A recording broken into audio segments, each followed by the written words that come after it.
Boys and girls, I'm in a brave new world here because I'm sitting in Steane's Triton, the loaded 4x4 truck, and it's had the magic wand waved all over it, and this is my very first time in driving it with all the junk on it. So Steane, tell me about the improvements we've wrought upon this vehicle.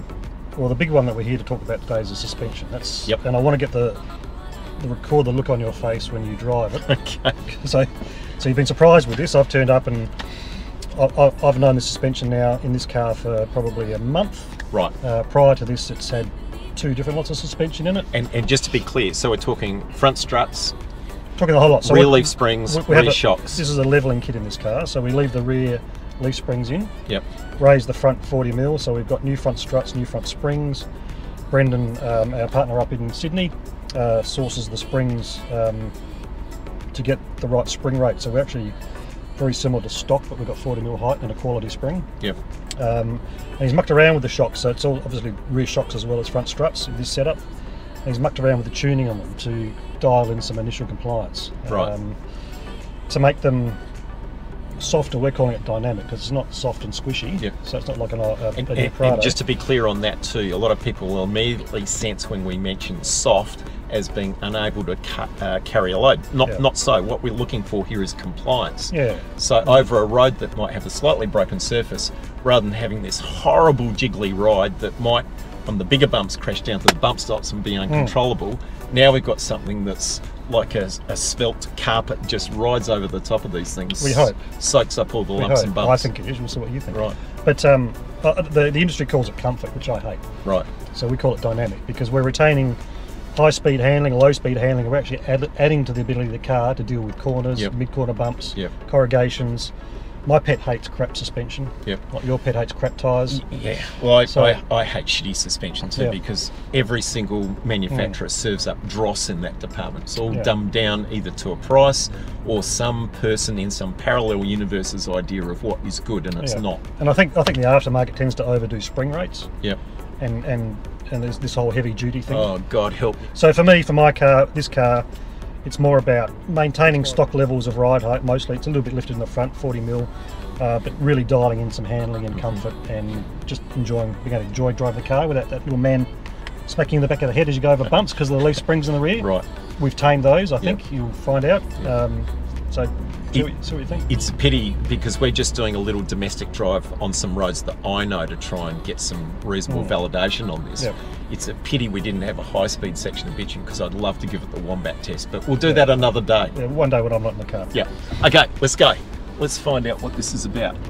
So we're in suburban Adelaide in a place called Collinswood, and we're on North East Road, and we're going to hook a left straight away because just around the corner are some speed mitigation devices that my council have put in. They call them speed humps, David. Speed humps. Speed mitigation devices. Oh, wow. Now, just going over that, come on mate, over you come. Just going over that, the front gave me the usual sort of result, although plusher, but the back was a revelation. Yeah, you wouldn't know it was a leaf spring. Normally, my back end on my D-Max would crash to the bump stops, but it wasn't even remotely close in. It was nice and composed. So that's good. Now, so to give you some perspective, we've put probably about a year's work into this setup. Designing the valving and the spring rates. Well, Brendan basically has he's dialed in a bunch of, as I was saying before, initial compliance, and he's done that through changing the valving. So it runs, these shocks run a monotube piston and a twin tube shock body. Right. It's a really unique setup and works really well. Okay, here's spoon drain coming up here. Let's see how we go. So this is at 40 kilometres an hour. That was good. You notice it goes bump, bump, flat. And away. Yeah. So there's no pogo. So there's none of that. If you went through in a car that had comfort suspension or soft suspension, it'd be boing, boing, boing. So the 2 things that Brendan's changed, and this is the initial bleed, so you can dial in more initial bleed, which means basically the shock moves easier on the smaller bumps and does its job of shock absorbing. Yep. But he's also changed the valving to make that work better as well, down low on the smaller bumps. So it's really dialed in to deal with broken bitumen, corrugations, and it's all about getting that shock moving as opposed to staying stiff. So without mentioning brands, you run an aftermarket suspension on your old D-Max. How do you compare the two? Yeah, every single four-wheel drive I've owned over the last 40 years, I've changed the suspension setup almost from day one, because standard suspension is rubbish. And the suspension I use has almost invariably been designed to carry a load, and sadly with that has usually come a shock absorber tune that's been on the too firm side. So you end up with this double whammy of a high spring rate or high load spring rate coupled up to a tense, I'll call it, shock absorber tune. And yeah, you feel every little subtle nuance in the this is riding nicer, absorbing box better than your D-Max does. You can tell that as the tyres are rolling over these imperfections in the road space, instead of there being an immediate reaction, the suspension's actually soaking up that initial bump. Here's the chicane thing that I hate normally, but yeah, that was nice and floaty. It's good. I can tell immediately it is good.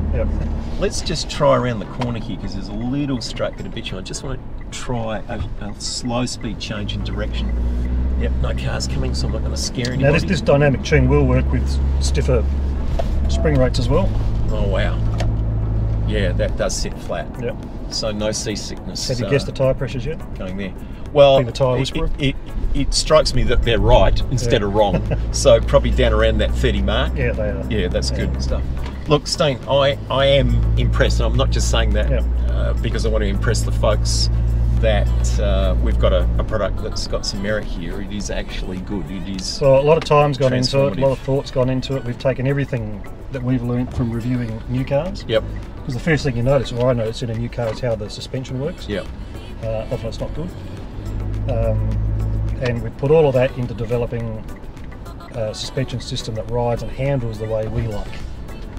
So it's got to be good, surely. Yeah. No, I think we're onto something here. Now, your new D-Max, are you going to put some of this gear in it? Absolutely. No, I have to. And in fact, it was a goal for this coming year that we were going to start the year with some new running in the improvements on the vehicle. Got the wheel and tyre package just about there, so it's time to wave the magic wand and the credit card with some suspension.